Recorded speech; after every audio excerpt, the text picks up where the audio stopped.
Hello everyone, welcome back to Econ Arthik. In this class, we are going to discuss economic growth in India, pattern and structure. So let's begin with some conceptual framework.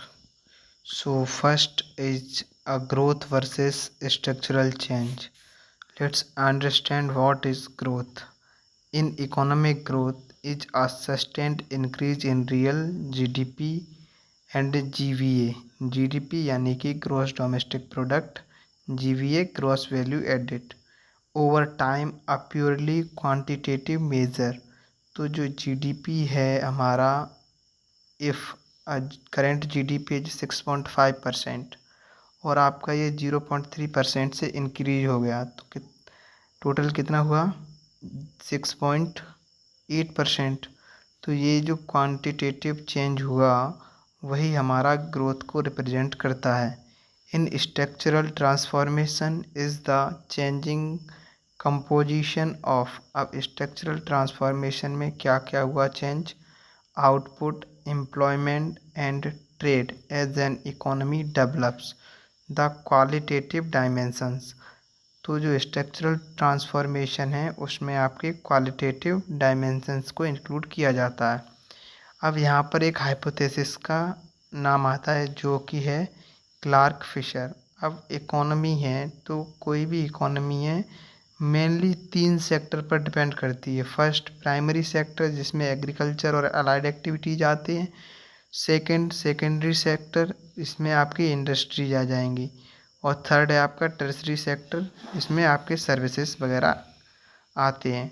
तो यहाँ पर जो आपका sequence है primary, secondary and tertiary का, this is the classical benchmark against which India's structural transformation is judged and India is the text book economy case frequently tested as India bypassed industrialisation. तो ये Clark Fisher hypothesis है कि जो India है वो बाईपास्ट industrialisation के गुजरा है। नेक्स्ट, ये टॉपिक्स हमारे लिए बहुत इंपॉर्टेंट हैं, सो दैट्स वाई हम इनको डिस्कस कर रहे हैं, क्योंकि वन लाइनर में क्वेश्चन पूछ लिए जाते हैं। अब हम समझते हैं ग्रोथ, हम समझ चुके हैं already. Development and structural change को और समझते हैं क्योंकि ट्रांसफॉर्मेशन हमने समझ लिया है। तो डेवलपमेंट क्या होता है? Growth plus structural, institutional and distributional changes. तो यहाँ पे आपके क्वालिटेटिव को भी ऐड कर लिया गया। लेट्स फॉर एग्जांपल, अब आप एचडीआई को मेज़र कर रहे हैं तो एचडीआई में क्या होता है? Human development index. तो वहाँ डेवलपमेंट आया ना। अब ह्यूमन डेवलपमेंट इंडेक्स जो है उसमें 3 चीज़ों को देखा जाता है, लाइफ एक्सपेक्टेंसी, एजुकेशन और लास्ट में आपका है इनकम का जो लिविंग स्टैंडर्ड लेवल। तो उस बेस पे आपका जो लाइफ स्टाइल भी चेंज हुआ, वहाँ आपकी लाइफ स्टाइल चेंज होने की वजह से आपका डेवलपमेंट हुआ। तो इसीलिए ये इकोनॉमिक डेवलपमेंट है, आपका ग्रोथ भी देखा जा रहा है, स्ट्रक्चरल भी देखा जा रहा है, इंस्टीट्यूशनल एंड डिस्ट्रीब्यूशनल चेंजेज को भी इंक्लूड किया जाता है। अब स्ट्रक्चरल चेंज क्या है? एक सेक्टर से दूसरे सेक्टर में परसेंटेज का चेंज होना। जैसे एग्रीकल्चर का भी करेंट में अराउंड 17 to 80% शेयर है, वहीं 1950s के टाइम पे जो एग्रीकल्चर का शेयर था अप्रॉक्सीमेटली 50% प्लस था। तो वो जो स्ट्रक्चरल चेंज हुआ इन तीनों सेक्टर्स में, from agriculture, industry and service sector, यानी कि प्राइमरी से सेकेंडरी एंड टर्सरी में जो परसेंटेज चेंज हो रहा है वही हमारा स्ट्रक्चरल चेंज है। स्ट्रक्चरल ट्रांसफॉर्मेशन हमने ऊपर भी इसको डेफिनेशन को समझा था। तो it is the broader term covering factor reallocation, urbanisation, demographic transition and change in economic organisations. So this is our growth versus development and structural change. Now let's move to national income aggregates. अब एक country के जो national income aggregates हैं, जो main aggregates हैं for our exam perspective, उनको हम समझते हैं। जीडीपी मतलब ग्रॉस डोमेस्टिक प्रोडक्ट, इसका जो डेफिनेशन है वो है value of final goods and services produced with in domestic territory. Country की जो डोमेस्टिक टेरिटरी है उसके अंदर जो फाइनल गुड्स एंड सर्विस को प्रोड्यूस किया गया है वह हमारा जीडीपी है। अब इसमें जो इंटरमीडिएट गुड होते हैं उनको हम एक्सक्लूड कर देते हैं, यानी उनको हम इंक्लूड नहीं करते हैं क्योंकि फाइनल की बात हो रही है यहाँ पे।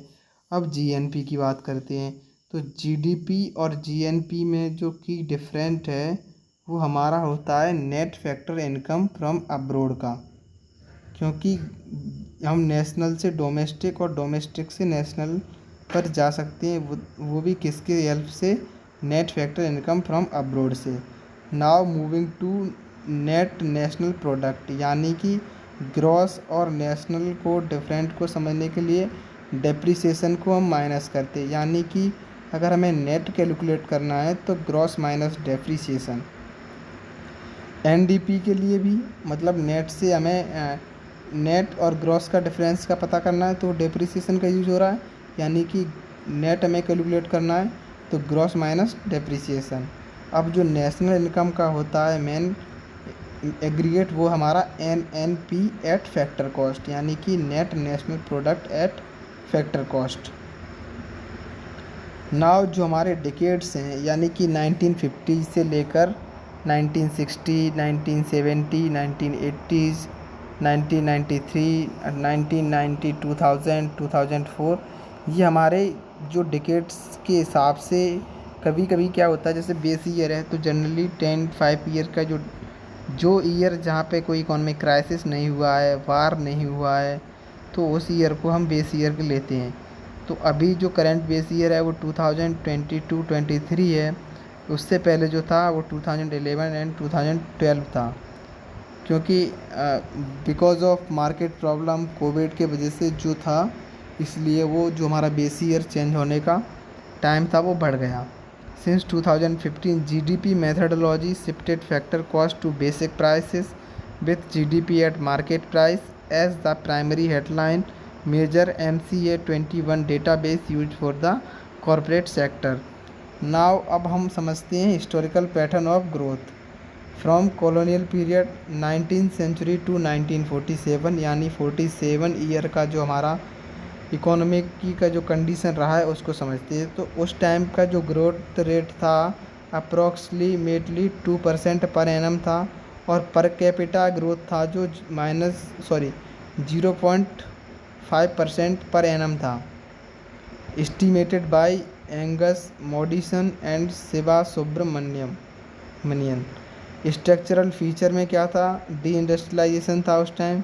उसमें क्या हो रहा था, डी इंडस्ट्रियलाइजेशन में इंडिया की जो वेल्थ थी वो बाहर ब्रिटेन ले जा रहे थे वो, उस पर कुछ थीसिस लिखे गए हैं, उसमें से ड्रेन ऑफ वेल्थ, सेकेंड है decline of handicrafts, third commercialisation of agriculture. Next important point, agriculture dominant. तो उस टाइम जो डोमिनेंट सेक्टर था वो एग्रीकल्चर था, क्योंकि अराउंड 50% प्लस ऑफ एनडीपी जो एग्रीकल्चर से ही आ रहा था। Stagnant productivity, low industrial base, limited to jute, cotton, textile. जो इंडस्ट्री था उसमें वो लिमिटेड था जूट और कॉटन तक, ठीक है।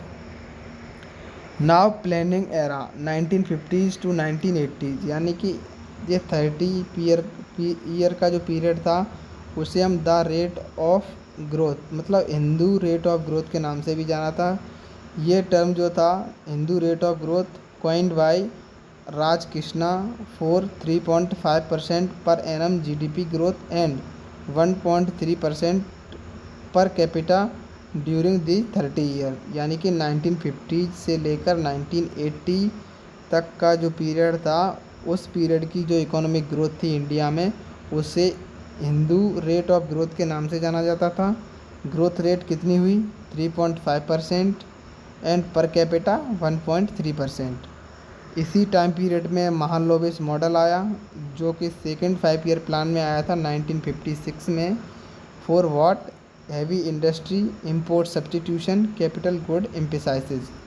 नेक्स्ट पॉइंट है आपका structural feature, rising industry share, public sector lead but agriculture still employed 70% of workforce. अभी भी उस टाइम पे भी 70% लोग भी अभी भी एग्रीकल्चर में ही काम कर रहे थे।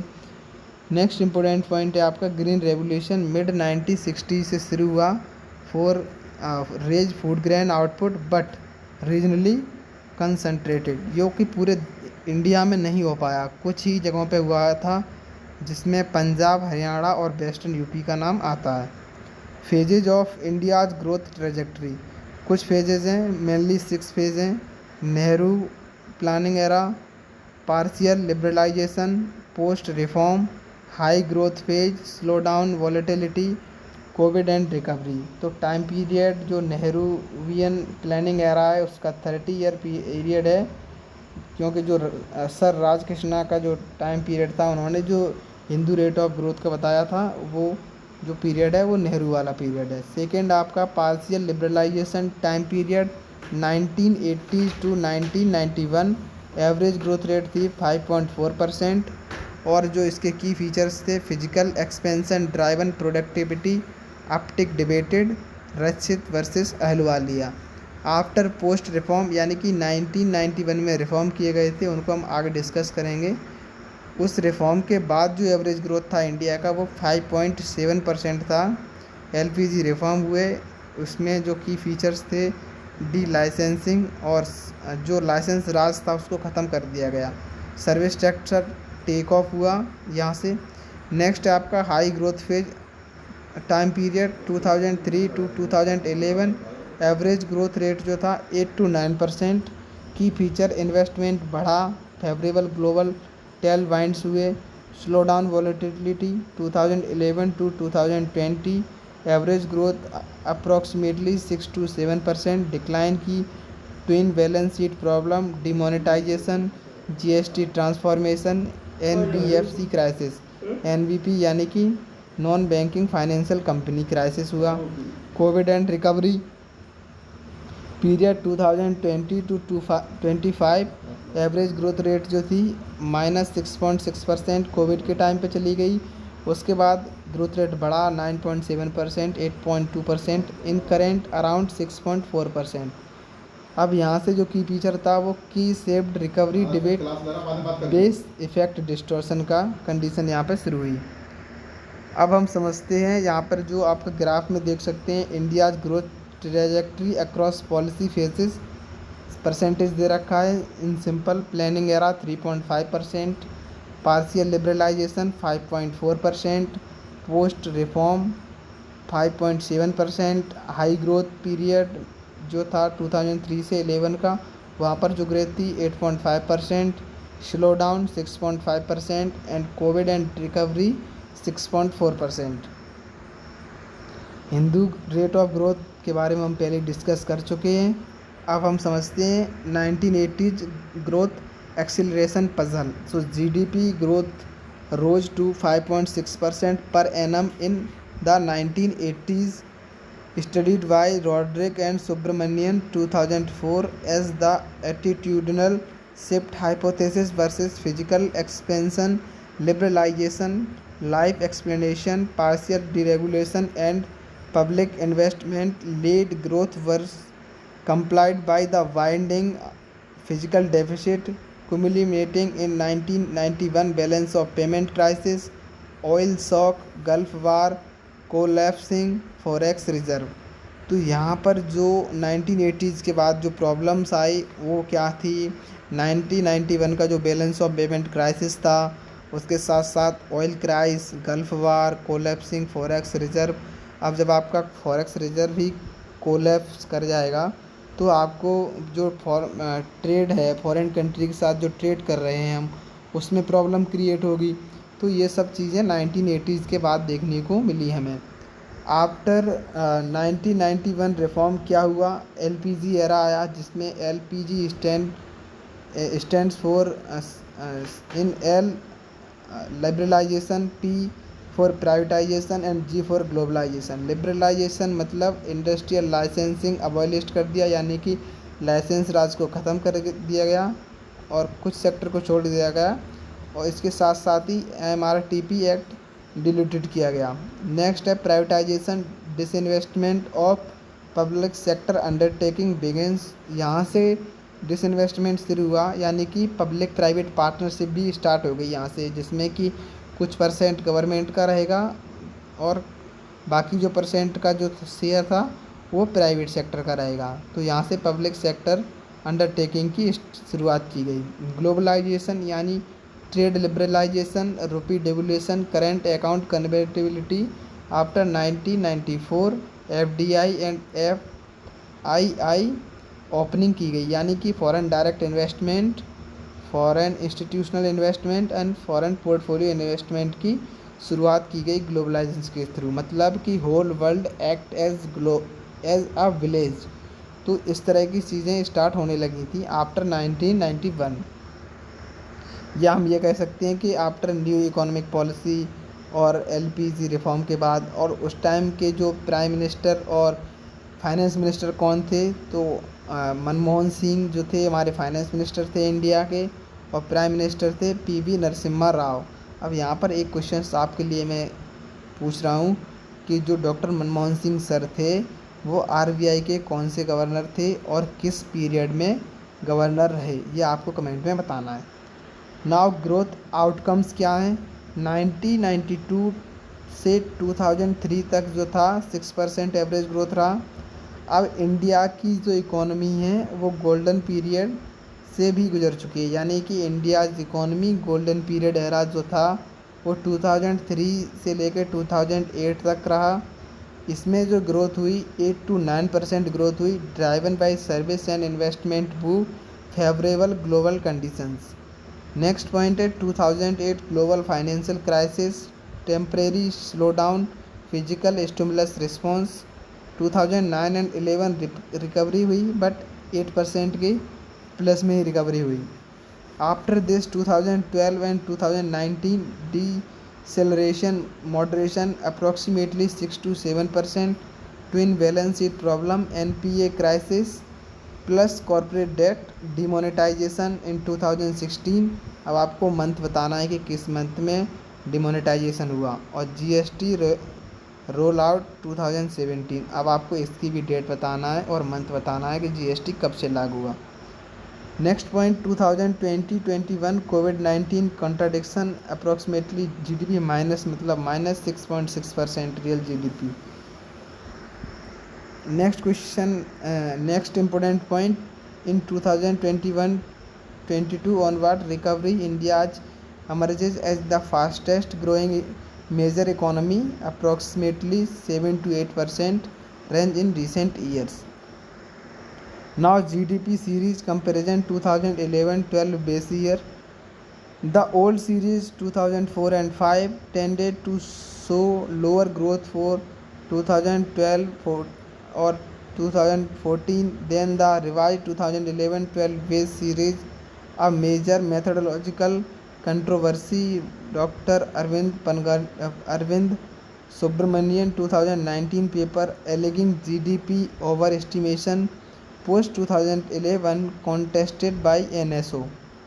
तो ये यहाँ पर जो जीडीपी सीरीज कंपैरिजन था फ्रॉम 1950 से लेकर 2004-5 बेस ईयर था, उसके बाद जो बेस ईयर है वो 2011 एंड 12 है, और जो रिसेंट जो बेस ईयर चेंज किया गया है वो 2022-23 है।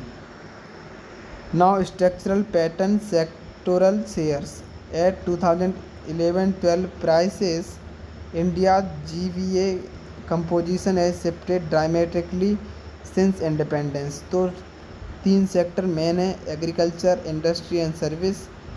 1950 percentage 51.81%, in 2024-25 14.41%, industry 14.16% in 1950 and in 2024 13.66%, in service sector 33.25% and in 2024-25 54.93%।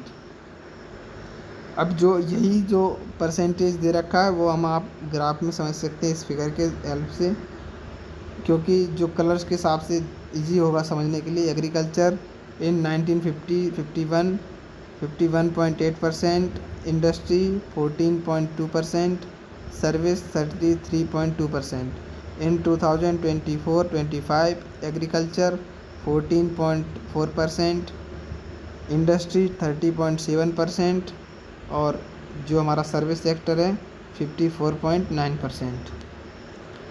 ये याद करने के लिए इसमें और भी ईयर्स दे रखे हैं। 1950 55%, agriculture industry 15%, service 30%। 1990 91 agriculture 30%, industry 27%, service 43%। 2010 and 11 agriculture 18%, industry 28%, service 54%।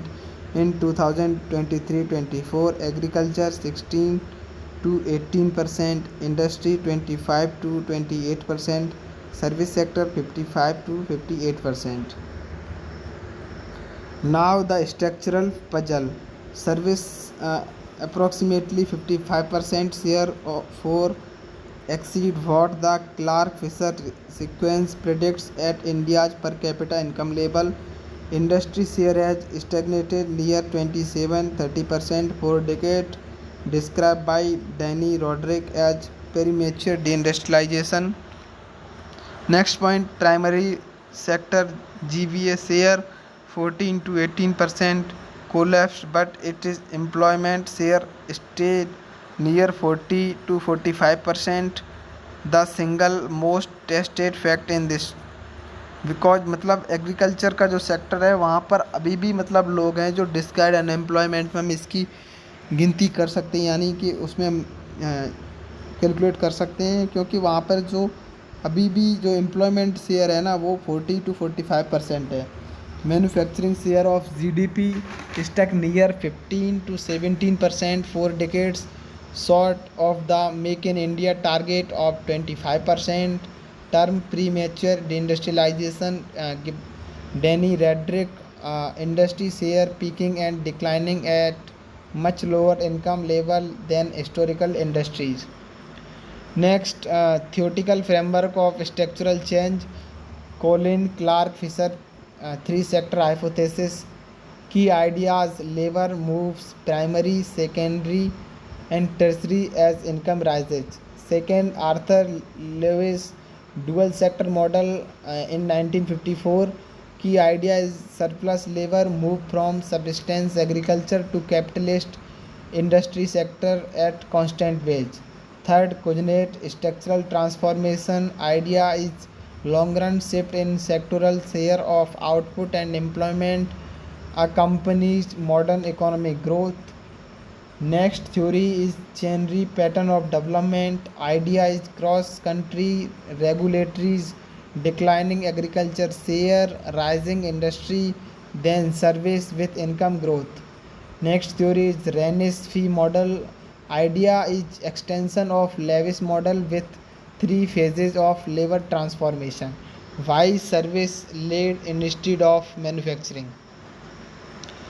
A four explanation commonly cited. First, skipped stage hypothesis on English speaking workforce plus the IT revolution led India leapfrog into skill intensive service software BPM finance without a mass manufacturing phase. Second, policy wise, the licensing Raj discouraged labor intensive manufacturing, small scale reservation, rigid labor law, while service stayed relatively deregulated. Third, global service trade boom. After 1991, the outsourcing wave into India, IT and ITES. Fourth, a measurement debate. Some economists argue the services share is partially inflated by the 2015 GDP base year revision controversy. Additional structural constraints: first, infrastructure bottleneck, power, logistic raise the effective cost of manufacturing at scale. Second, small scale industry reservation policy long prevented firm from achieving economies of scale. Third, Baumel's cost disease partially explains the rising service share in value term even without proportionate productivity gain. तो ये हमारा additional structural constants थे। Next topic is employment versus output structure.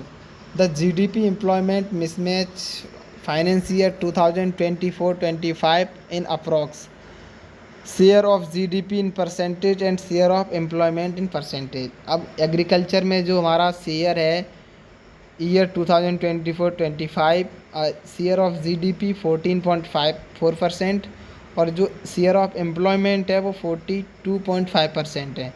In industry share of GDP 30.7% and employment 25%। In service sector जो share of GDP है 54.9% and जो employment share है वो 32.5%। यानी कि बाकी सेक्टर्स में हम देखें तो वहाँ पर शेयर ऑफ जीडीपी ज़्यादा है और जो एम्प्लॉयमेंट है वो कम है शेयर का। वही एग्रीकल्चर में शेयर ऑफ जीडीपी कम है और शेयर ऑफ एम्प्लॉयमेंट ज़्यादा है। तो ये यहाँ पर आप टेबल दे रखा है, यहाँ से आप इसे याद कर सकते हैं। सम इम्प्लीकेशंस देख सकते हैं हम इन एग्रीकल्चर में, क्योंकि जीडीपी शेयर कम है और वर्कफोर्स ज़्यादा है। सो इम्प्लीकेशन हो सकता है लो लेबर प्रोडक्टिविटी, डिसगाइड अनएम्प्लॉयमेंट, और यहाँ पर जो लेविस मॉडल है उसका रेलेवेंस है। इंडस्ट्री सेक्टर में वर्कफोर्स 25% है, जीडीपी 27 to 30%, इम्प्लीकेशन रफली प्रोपोर्शनेट कंट्रीब्यूशन। सर्विस सेक्टर में वर्कफोर्स 30 to 32% है, जीडीपी शेयर 55% है approximately. Implication highly productive but dualistic formal IT finance versus informal trade. Next jobless growth debate. अब हम समझते हैं जॉबलेस ग्रोथ डिबेट्स को।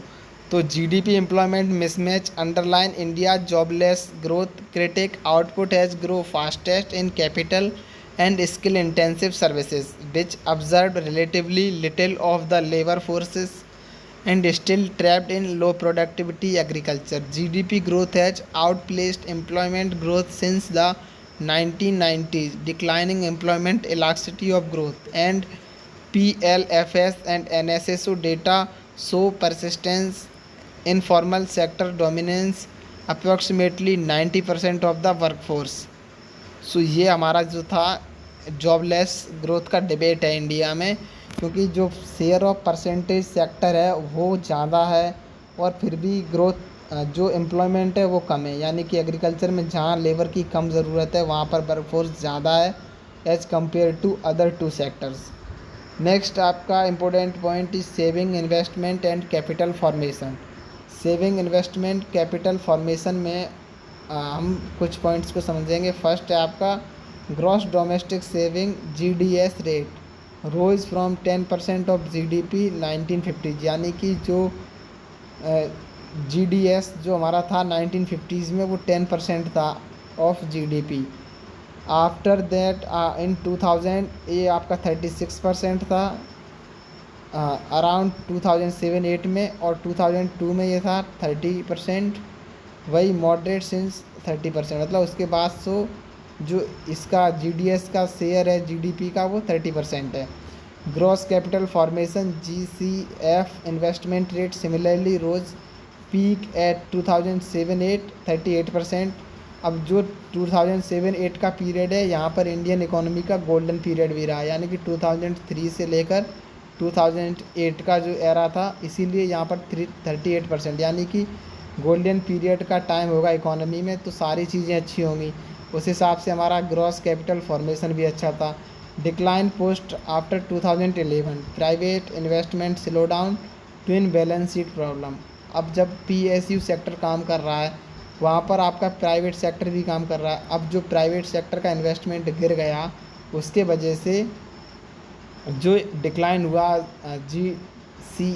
जीसीएफ का ग्रॉस कैपिटल फॉर्मेशन का, तो वो 2011 के बाद डिक्लाइन हो गया। ICOR incremental capital output ratio assess capital efficiency India's ICOR has fluctuated approximately 4 to 6%। Household sector remains the largest contributor to domestic saving. Private corporate saving rose significantly post 1990-11 declining public sector saving historically due to physical deficit से related एक जो act आया था FRBM act 2003 में, जिसमें ये था कि हमें फिजिकल डेफिसिट है वो जीडीपी का 3% से भी कम करना है, यानी कि 3% तक तो लाना ही है। की थियोरेटिकल लेंसेज, इसमें कुछ मॉडल हैं। Lewis dual model 1954 predicts a surplus labour transfer from low productivity, यानी कि जो डुअल सेक्टर मॉडल है उसमें जो traditional agriculture sector to modern sector at a constant wage until the surplus is exhausted only partially applies to India, since services not industry came to play the modern sector role. Second, cognate structural transformation predict an orderly sequence of sectoral transition accompanying rising income. India slow a typical sequencing jumping towards service before completing industrialisation, यानी कि जो industrialisation है India में वो premature industrialisation है। Direct from agriculture to service sector में move कर गई इकोनॉमी विदाउट अचीव इंडस्ट्रियलाइजेशन, मतलब प्रॉपर इंडस्ट्रियलाइजेशन नहीं हुआ, तभी तो वहाँ पर डी मैच्योर इंडस्ट्रियलाइजेशन है या प्री मैच्योर इंडस्ट्रियलाइजेशन। सेकेंड, इसके बाद है आपका Chenery pattern of development, cross country regularities, agriculture share decline steadily, industry share rises first followed by service as pre per capita income grow, India stagnate, industry share is deviation from the benchmark pattern. Next, Ranis Fei model, an extension of the Lewis model that break the labor transfer process into 3 phases, ending when the agriculture surplus is fully absorbed and wages in both sectors are determined by the marginal productivity. Baumol cost disease explain why labor intensive service, education, wealth grow in value terms without proportionate productivity gain, relevant to interpreting India's rapidly rising service GVA shares. Last आपका model है जो Rodrik premature industrialisation, countries like India see their industrial GDP share peak earlier and at a lower income level that East Asia tiger economy did, limiting the labour observation role manufacturing historically played. Next आपका planning framework and policy regimes phase हैं आपके। Plan era period 1951 to 2017 12 5-year plan strategy state led import substitution till 1980s and mixed economy. Second आपका phase है first plan 1950-51 agriculture and Harrod Domar model based. जो 5-year plan है हम already discuss कर चुके हैं, आप इसे देख सकते हैं जाके प्लेलिस्ट में। Plan holiday 1960-69 post war drought annual plans post 1991-92 onward market oriented reform 8th plan formalised LPG. NITI Aayog 2015 onwards replace planning commission 15-year vision, 7-year strategy and 3-year action plans. तो ये हमारा जो था इम्पोर्टेंट टॉपिक्स था। Regional and social dimensions, ये structural हमारे लिए matter क्यों करता है, क्योंकि महान लोबिस मॉडल जो सेकंड प्लान में आया था एमवी industry strategy saved India's early industrial base but did not generate proportionate employment, since capital goods industries are capital intensive by design, an early route of employment output mismatch discuss in section 5। ये हम already discuss कर चुके हैं जो हमारे ऊपर section 5 था उसमें।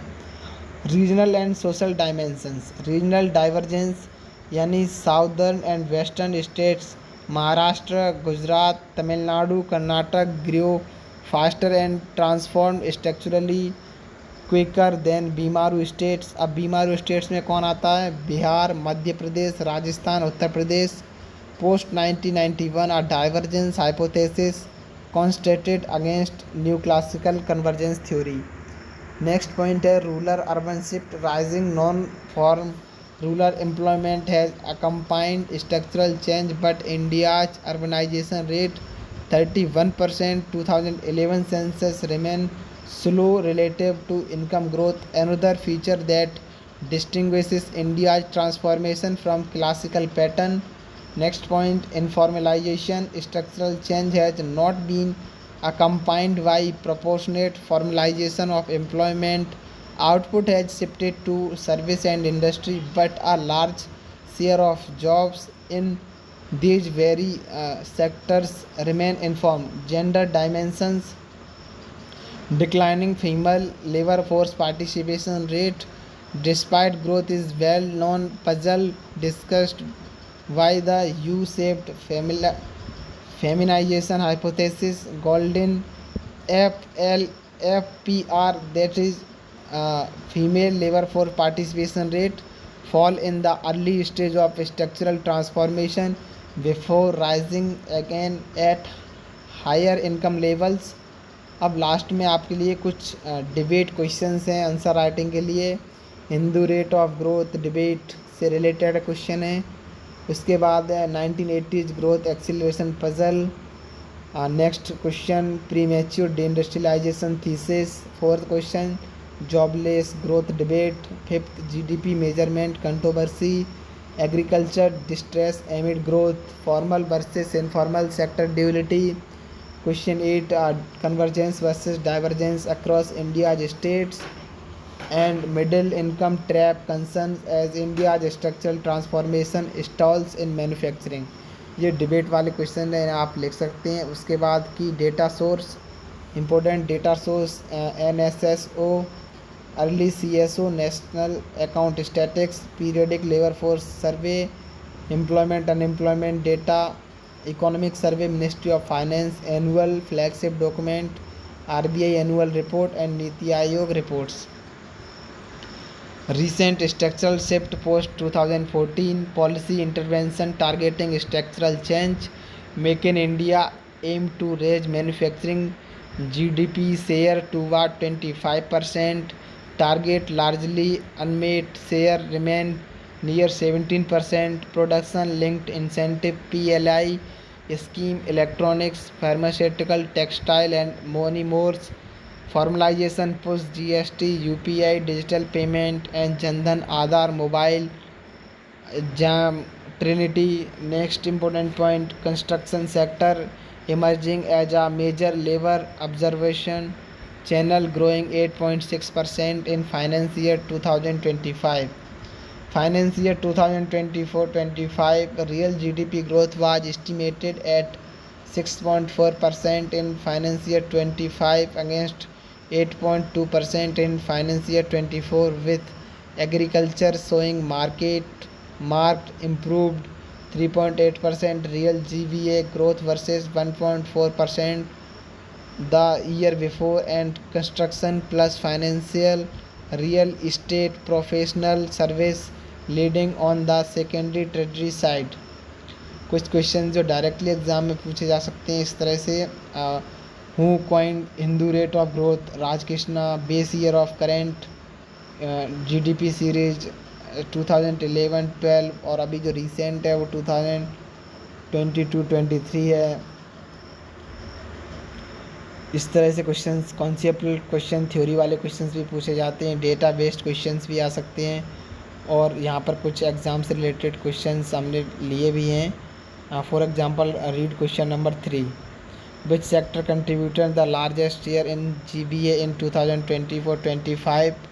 तो answer is service sector, approximately 54.9% of GVA at constant price of base price 2011-12, prices for above agriculture 14.4% and industry 13.7%। सो ये क्वेश्चंस आप प्रैक्टिस कर सकते हैं यहाँ से। If you have any doubt right in the comment. Thanks for watching. कुछ suggested reading भी दे रखी हैं, वो भी आप दे सकते हो। Thank you.